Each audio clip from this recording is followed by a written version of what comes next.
Students हम मोल के बारे में डिस्कस करते हैं और हमारा जो टॉपिक है मोल के हवाले से है। मोल को समझने के लिए 3 टर्म को जानना बहुत ही ज़रूरी है, जिसमें से एक हमारे पास टर्म है एटॉमिक मेस और दूसरा जो टर्म है मॉलिक्यूलर मेस और तीसरा जो टर्म है वो हमारे पास फार्मूला मेस है। ये तीनों टर्म हम पहले समझते हैं और उसके बाद हम मोल के बारे में बात करते हैं। एटॉमिक मेस क्या है? किसी भी एटम के न्यूक्लियस में पाए जाने वाले जो टोटल नंबर ऑफ प्रोटॉन और न्यूट्रॉन्स की जो तादाद है उसको हम मेस नंबर या एटॉमिक मेस कहा जाता है। जैसे कि मैंने आपके सामने एक एग्जांपल को मेंशन किया हूँ। मेरे पास यहाँ पर हीलियम का एटम है और ये हमारे पास इसका मेस नंबर है और ये हमारे पास इसका एटॉमिक नंबर है। अब इसका मेस नंबर क्या है हीलियम का? इसका जो मेस नंबर है वो हमारे पास क्या है? 4 AMU है। अब 4 AMU क्या है? 4 इसका मेस है और AMU इसका यूनिट है। तो इसका मेस नंबर 4 AMU क्यों है? बिकॉज इसके अंदर 2 इसके पास न्यूट्रॉन्स है न्यूक्लियस में और 2 इसके पास क्या है? प्रोटॉन्स है। और AMU क्या है? इसका यूनिट है। तो इसी तरह से जैसे कि मैंने लिखा, the total number of protons and neutrons in an atom is known as its mass number या एटॉमिक मेस। इसके बाद जो दूसरा टर्म है इसको जानना भी ज़रूरी है। मॉलिक्यूलर मेस क्या है? सबसे पहले हम बात करते हैं एक मॉलिक्यूल के हवाले से। देखिए, वाटर एक मॉलिक्यूल है और इसका फार्मूला है H2O है। अब इस वाटर के अंदर देखिए 2 हाइड्रोजन एटम है और एक क्या है? ऑक्सीजन एटम है। और इसी तरह से 2 हाइड्रोजन एटम के मेस 2 हो गया और एक ऑक्सीजन एटम का जो मेस होता है वो 16 होता है। इन दोनों को जब हम प्लस करेंगे तो इसमें टोटल हमारे पास 18 क्या होगा? AMU होगा। So this is the molecular mess of the water. तो अब molecular mess of the water क्या हुआ? किसी भी मॉलिक्यूल के अंदर पाए जाने वाले जो टोटल नंबर ऑफ प्रोटॉन और न्यूट्रॉन्स है इनका जो कलेक्टिव जो मेस होगा that is known as the molecular mass. जैसे कि मैंने लिखा, the sum of atomic masses of all the atoms present in the molecules is called molecular mass. जैसे कि वाटर का जो मॉलिक्यूलर मेस है वो हमारे पास 18 AMU है। इसके बाद जो तीसरा जो टर्म है इसको हम बोलते हैं फार्मूला मेस। अच्छा, फार्मूला मेस क्या है? देखिए, असल में हमारे पास कंपाउंड 2 तरह के होते हैं जनरली, जिसमें से एक कोवलेंट कंपाउंड्स कहलाते हैं और दूसरे आयनिक कंपाउंड्स कहलाते हैं। और जो आयनिक कंपाउंड्स होते हैं इसके स्मॉलेस्ट यूनिट को हम फार्मूला यूनिट कहते हैं और जो कोवलेंट कंपाउंड होते हैं इसके स्मॉलेस्ट यूनिट को हम मॉलिक्यूल कहते हैं।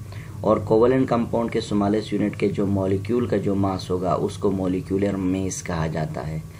इसी तरह से फार्मूला मेस भी इसी तरह से ही है, लेकिन ये आयनिक कंपाउंड का स्मॉलेस्ट यूनिट को फार्मूला यूनिट कहते हैं। अब फार्मूला यूनिट के अंदर जो भी एटम्स होते हैं और उन एटम के अंदर जो प्रोटॉन्स और न्यूट्रॉन्स होते हैं उनका टोटल मेस को हम फार्मूला मेस कहते हैं। फॉर इंस्टेंट देखिए, आप मिसाल के तौर पर NaCl है, this is the ionic compound है और ये इसको हम फार्मूला यूनिट भी कहते हैं because it is the simplest and repeated unit of the sodium chloride है, टेबल साल्ट है। तो इसी तरह से इसका जो फार्मूला मेस क्या होगा? इसका फार्मूला मेस है हमारे पास 58.5 AMU है। So this is the formula mass of the sodium chloride। अब हम फार्मूला मेस को डिफाइन करते हैं, the sum of atomic masses of all the atoms in the formula unit of the substance is called formula unit। तो अब हमने ये 3 terms को अंडरस्टैंड किया। अब ये तीनों टर्म की वजह से हमें मोल को समझने के लिए आसानी होगी।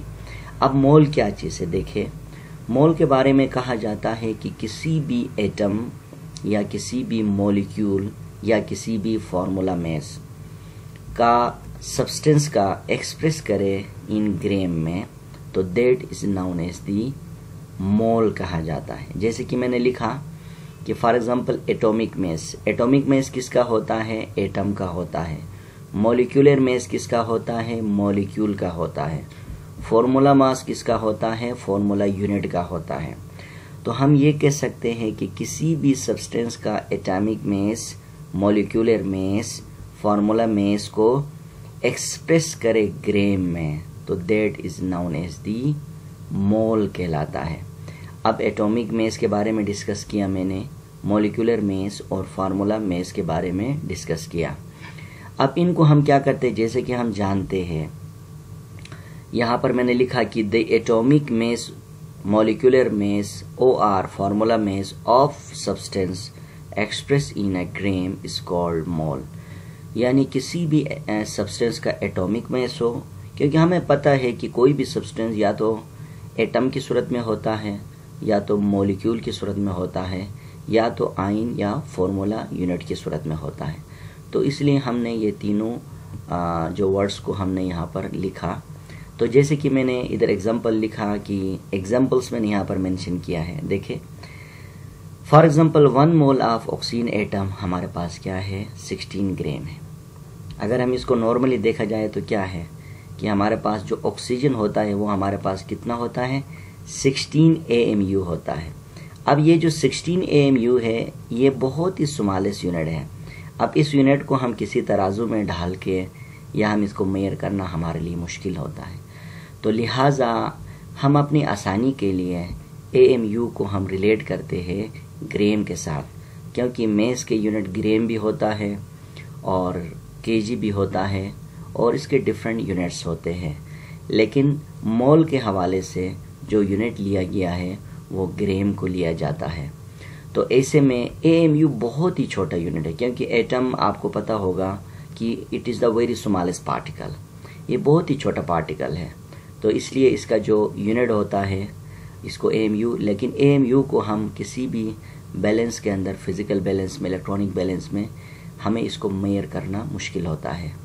तो लिहाजा हम क्या करते हैं, हम इस तरह करते हैं कि मोल को हम मेस के साथ क्या करते हैं, ग्राम के साथ रिलेट करते हैं, और रिलेट करने के बाद हम उसको फिर इस तरह से हम मोल्स को हम आसानी से हम मेयर कर सकते हैं। तो लिहाजा यहाँ पर क्या है, 1 मोल ऑफ ऑक्सीजन एटम, ये हमारे पास 16 AMU था। अब इस 16 AMU को हम क्या करेंगे, एक्सप्रेस करेंगे 16 ग्राम में, तो that is known as the 1 mole of the oxygen atom हो गया। इसी तरह से दूसरे एग्जांपल हैं, 1 mole of water molecule 18 AMU होता है, और इसको हमने एक्सप्रेस किया किसमें, ग्राम में, तो that is known as the 1 mole of the water molecule हुआ। इसी तरह से 1 मोल ऑफ NaCl, क्योंकि ये फॉर्मूला यूनिट की सूरत में पाया जाता है, क्योंकि ये एक आयनिक कंपाउंड है और ये हमारे पास AMU में है था, इसको हमने एक्सप्रेस किया ग्राम में, तो 58.5 gram, this is the 1 mole of NaCl। इसी तरह से अगर 1 मोल ऑफ ऑक्सीजन मॉलिक्यूल, ये हमारे पास 32 AMU था, हमने इसको एक्सप्रेस किया 32 ग्राम में, तो that is known as the 1 mole of the oxygen molecule. इसी तरह से हम कोई आयन भी ले सकते हैं। 1 मोल ऑफ सोडियम आयन है, ये हमारे पास 23 ग्राम और ये 23 AMU में था, तो हमने इसको ग्राम में एक्सप्रेस किया। तो अगर इसको मैं समराइज करूं तो क्या है, एटॉमिक मास, मॉलिक्यूलर मास, फार्मूला मास का जो AMU में जो वजन होता है इसको एक्सप्रेस किया जाए ग्राम के साथ, तो that is known as the mole.